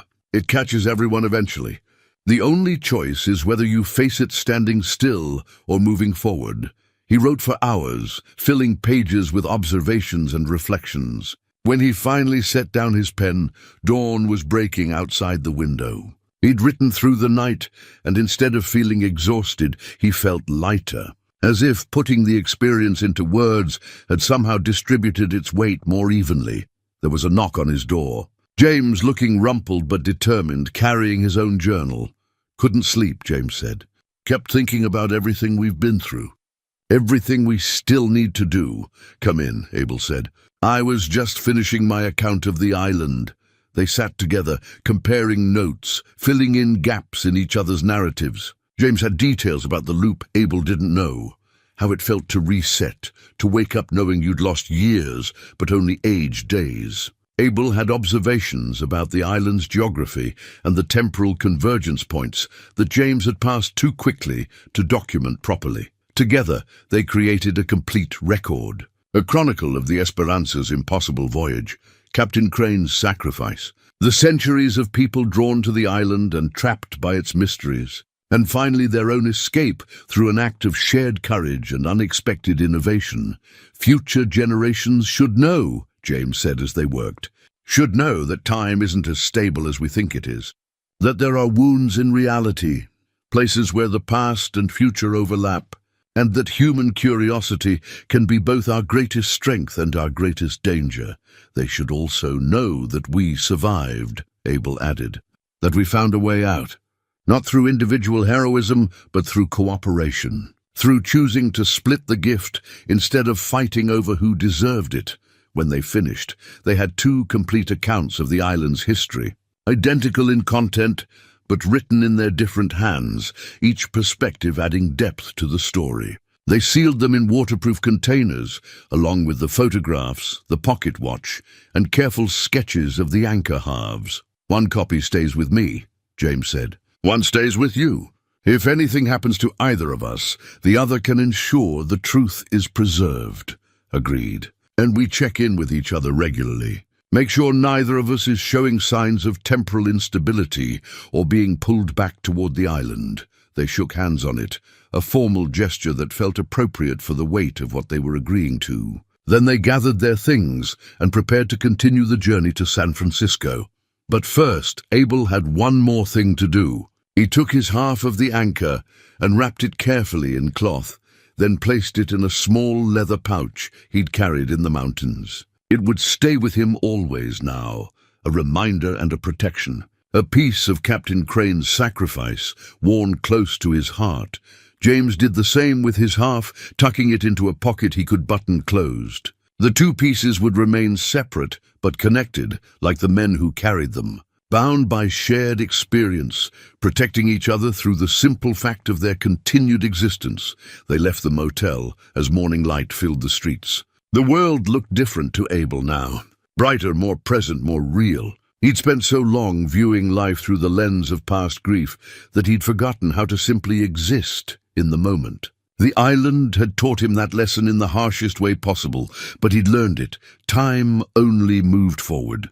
And the only choice was whether you moved with it or tried to stand still and got swept away. Abel chose to move forward. San Francisco in 2025 was a city James Mercer barely recognized. The skyline had changed. The streets were full of technology he'd never seen, and everywhere he looked, the world had moved on without him. Abel stayed close, offering quiet support, as James navigated the overwhelming reality of being 43 years displaced from the life he'd known. They found James's old address first. The house was still standing, but painted different colors, clearly occupied by a different family. James stood across the street, hands in his pockets, just looking. "My daughter would have been 8 when I disappeared," he said quietly. "She'd be 51 now. Older than I am. My wife would be in her 70s if she's still alive." "We can find out," Abel said. "Public records, property deeds. We can track them down if you want." "I don't know if I do," James admitted. "What would I even say?" "Hi, I'm your husband who vanished in 1982. I've been trapped in a time loop on a cursed island, but now I'm back, and I haven't aged much. Want to catch up?" "You tell them you got lost," Abel said. "That you were trying to understand something about your family history, and you got in too deep. That you've been trying to find your way home ever since. It's the truth, just simplified." James nodded slowly. "I need time to think about it, to figure out if approaching them would help or just cause more pain." They walked through the city for hours, James pointing out places he remembered and marveling at how they'd changed. A restaurant where he'd celebrated his daughter's birthday was now a tech startup office. The park where he'd proposed to his wife had new trees, new benches, a new playground. Everything familiar, but transformed by the decades he'd missed. Abel understood that displacement in his own way. He'd spent 30 years removing himself from the world, and coming back felt like emerging into a foreign country. The references, the technology, the pace of everything, it all required adjustment. But at least Abel had aged naturally, had experienced time passing even if he'd been alone. James had to reconcile being a 40-year-old man in a world that remembered him as 83, if he was still alive. They found a library and used the public computers to search for records. It took an hour of careful research, but they found her. James's wife, Eleanor Mercer, still alive, living in an assisted living facility in Oakland. Their daughter, Rebecca, was listed as her emergency contact, with an address in Sacramento. James stared at the screen for a long time, not speaking. Finally, he said, "She moved on." Of course she moved on. What else could she do? "I was declared dead in 1989, 7 years after I disappeared." She had to move on. She had to survive. "You have a choice," Abel said. "Contact them or don't. There's no wrong answer here. Only what you can live with. What would you do?" Abel thought about Jenny, decades ago, and the life they'd planned together before illness took her. He thought about the letters he'd written but never sent, the grave he'd visited one last time before heading to the mountains. He thought about all the things left unsaid because he'd been afraid or angry or too broken to face them. "I'd reach out," Abel said quietly. "I'd take the risk, because wondering what might have been is worse than knowing for certain, even if the knowing hurts." James nodded and wrote down the addresses. Then they left the library and found a small apartment Abel could rent month to month. Nothing fancy, just a place to stay while they figured out their next steps. Abel had money saved from selling his mountain gear and trapping supplies. It would last a few months if they were careful. That evening, James sat at the small kitchen table and wrote a letter. Not explaining everything, that would come later if at all, but reaching out. Letting his family know he was alive, that he'd been lost but had found his way back, and that he understood if they'd moved on without him. Abel sat nearby, reading through his own journal entries, adding notes and observations about their first days back in normal time. The anchor half in his pocket remained warm, a constant reminder of what they'd survived. He'd catch himself reaching for it sometimes just to confirm it was still there, still protecting him. 3 days later, James got a response. His daughter Rebecca called the number he'd included in the letter. Abel sat in the other room while James talked to her, giving him privacy for a conversation 43 years delayed.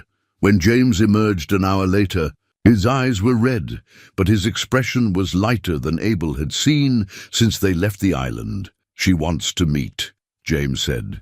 "She's cautious, obviously. Thinks maybe I'm a con artist or someone pretending to be her father. But she's willing to talk. And my wife, Eleanor, she's in early-stage dementia but still has good days. Rebecca thinks on a good day she might remember me." "That's good," Abel said. "That's a start. Rebecca's coming here next weekend. She wants to see me in person, see if I'm really who I claim to be. I don't know how I'm going to explain why I look 40 instead of 83. You tell her the truth she can handle. You were lost. You survived. The specifics don't matter as much as the fact that you're here now, ready to be part of her life again if she'll let you." James sat down heavily. "What about you? Do you have anyone to reach out to?" Abel thought about it. "No, everyone I cared about is gone. Jenny died 30 years ago. My parents are long dead. I had a brother, but we lost touch decades ago. I don't even know if he's still alive. So what will you do?" "I'll stay here for a while. Help you reconnect with your family. Make sure you're stable, that the anchor is really protecting you from any lingering temporal effects. And then I'll figure out what comes next. You could stay," James suggested. "San Francisco is as good a place as any. We could watch out for each other, make sure neither of us shows signs of being pulled back to the island." Abel smiled. "Maybe. Let's see how your reunion goes first." One step at a time, the week passed slowly but steadily. Abel found work helping a construction crew, using skills he'd honed, building shelters in the mountains. It felt good to work with his hands, to create something solid and real. James spent his time preparing for the meeting with his daughter, organizing his thoughts, trying to figure out how much truth to reveal. On Saturday, Rebecca Mercer came to the apartment. She was a handsome woman in her 50s, with her father's dark eyes and a cautious, analytical expression. She studied James carefully, comparing him to photographs she'd brought, asking questions about their family that only the real James would know. Abel watched from the kitchen, making coffee, giving them space but staying close in case James needed support. He saw the moment Rebecca decided to believe. Saw the walls come down, the tears start flowing. Saw father and daughter embrace after 4 decades apart. Abel slipped out quietly, giving them privacy for a reunion that had been impossible until a week ago. He walked through the city streets, the anchor half warm against his chest, and thought about second chances. About how rare they were, how precious. James had gotten his. He'd found his way back to the family he'd lost, back to a life that had continued without him. Abel wasn't sure he'd get the same gift. But maybe that was all right. Maybe his purpose had been to help James reach this moment, to make the choice in that final chamber that allowed them both to escape, to share Crane's sacrifice instead of fighting over it. He found himself at the waterfront, looking out at the bay. Somewhere beyond that horizon was Gull's Rest Island, sealed now, its temporal wound closed. Captain Crane was still there, existing in all moments simultaneously, watching all possible futures unfold. Abel hoped the captain could see this moment, see that his sacrifice had led to this reunion, this healing. When Abel returned to the apartment hours later, Rebecca was still there. She and James sat close together on the couch, filling in 43 years of missed history. Rebecca told her father about her life, her career as a teacher, her own daughter who would be his granddaughter. James listened and asked questions, and tried to absorb decades of family history in a single afternoon. Rebecca looked up when Abel entered. "You're the one who helped him get back," she said. "He told me about you, about the island, Not everything, James said quickly. Just that we were both there, both got lost, and we helped each other find the way home. Thank you, Rebecca said to Abel, whatever happened out there. Whatever you both went through, thank you for bringing my father back. Abel nodded, not trusting himself to speak. The gratitude in her eyes was almost too much to bear. He'd spent 30 years alone, believing he had nothing left to contribute to the world. But here was proof that one choice, one moment of deciding to help instead of walking away, could matter more than he'd imagined. Over the following weeks, James slowly rebuilt connections with his family. He met Eleanor at the assisted living facility on one of her good days, and though she didn't fully remember him, she smiled when he held her hand and said his name felt familiar. It was enough. It had to be enough. Rebecca brought her daughter to meet James, his granddaughter, a woman in her 20s, who'd grown up hearing stories about the grandfather who'd disappeared. She was cautious but kind, willing to let this strange man who claimed to be family prove himself over time. Abel watched it all from the periphery, helping when needed, but mostly staying out of the way. This was James's journey now, his healing. Abel had played his part, but he wasn't forgotten. Rebecca invited him to family dinners. James's granddaughter asked him questions about survival in the wilderness, fascinated by his mountain stories. Slowly, without quite meaning to, Abel found himself being drawn into their circle. Not as family exactly, but as something close to it. A friend who'd been through the impossible and survived. 3 months after leaving the island, Abel and James met at a coffee shop to compare notes. Both men still carried their anchor halves. Both checked regularly for signs of temporal instability or any pullback toward the island. So far, they remained firmly anchored in linear time, aging normally, experiencing each moment in its proper sequence. I'm thinking about writing a book, James said. Nothing that would reveal the truth exactly, but fiction based on what happened. A way to process everything and maybe warn others without being obvious about it. That's good, Abel said. Crane tried to hide the truth completely, and that only made it more tempting. Better to put it out in the open, disguised as story. People who need to understand will recognize the truth in it. What about you? Have you decided what you're doing next? Abel had been thinking about that. I'm going to stay here for a while, maybe permanently. I spent 30 years running from connection, from community, from the messy business of being human among other humans. The island taught me that isolation isn't peace. It's just slower dying. You're welcome to stay close, James said. Rebecca's been asking about you. Says you remind her of her grandfather on her mother's side. Steady, reliable, someone who doesn't need to fill silence with words. I might take her up on that. They sat in comfortable silence, drinking coffee, watching the city move around them. 2 men who'd faced impossible odds and survived through cooperation rather than competition. Who'd chosen to split a gift rather than fight over who deserved it. Who'd learned that the most valuable treasures weren't the ones you hoarded, but the ones you shared. The anchor halves in their pockets pulsed faintly, synchronized now as if they'd found a rhythm together.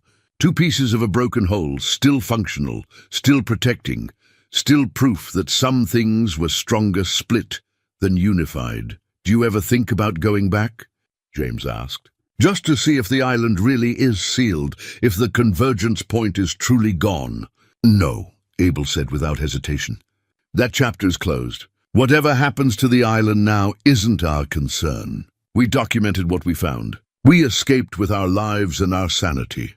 That's enough, agreed. Though I still dream about it sometimes. About the passages, the chambers, the way time moved wrong in those spaces. So do I think we always will. Some experiences mark you too deeply to ever fully leave behind.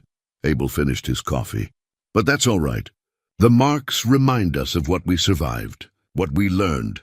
They're proof that we were tested and didn't break. James raised his cup in a toast. To surviving, to choosing cooperation over competition, and to Captain Crane, wherever he exists in time, for giving us the chance to make that choice. Abel clinked his cup against James's. To second chances, and to using them wisely. As they left the coffee shop and went their separate ways, Abel felt something he hadn't experienced in 3 decades. Not quite happiness, but something close, contentment, purpose, the knowledge that he'd done something that mattered, and that the ripples from that choice would continue spreading long after he was gone. He walked back to his apartment as evening settled over the city, the anchor half warm against his heart, a piece of impossible history that he'd carry for the rest of his life. The island was behind him now, sealed in memory and documented in journals that future generations might someday read. But the lessons remained. Time only moved forward. Isolation wasn't peace. And sometimes the greatest courage wasn't in facing impossible odds alone, but in choosing to share the burden with someone who understood. Abel had come to Gull's Rest Island seeking an ending, a quiet place to fade away from a world that had taken too much from him. Instead, he'd found a beginning, a reason to reconnect, to engage, to matter again. He'd bought that shack for $400, expecting nothing but solitude. What he'd found below had frozen him, yes, but not with fear. With understanding, with purpose, with the knowledge that even at 55, even after 30 years of running, there was still time to choose a different path. The island had been a wound in time, a place where past and future collapsed into an impossible present. But it had also been a gift in its way, a chance to learn what truly mattered, to face the impossible and survive, to make a choice that defined not just his own fate, but someone else's as well. Abel climbed the stairs to his apartment, unlocked the door, and stepped inside. His few possessions were neatly arranged.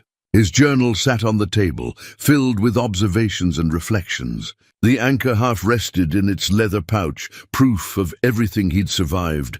He made a simple dinner, ate it slowly, and then sat at the table to write. Not about the island this time, but about the future. About the life he was building in San Francisco, the connections he was forming, the small ways he was learning to be part of the world again. Outside his window, the city lights glowed against the darkness. Somewhere out there, James was with his family, building bridges across 4 decades of absence. Somewhere beyond the bay, the island sat empty and quiet, its secrets finally sealed, its temporal wound closed. And here in this small apartment, Abel Cross wrote about second chances and the courage it took to accept them. About a mountain man who'd sought peace in isolation and found it instead in connection. About an impossible artifact split in two, protecting the men who'd chosen cooperation over competition. The story wasn't over. It never really was. Time kept moving forward, each moment flowing into the next, and the only choice was whether you moved with it or got left behind. Abel chose to move forward. And for the first time in 30 years, he did so without fear, without regret, carrying the weight of impossible knowledge, but no longer alone. The island was behind him. The future stretched ahead. And that, he thought as he wrote the final words in his journal, was exactly how it should be.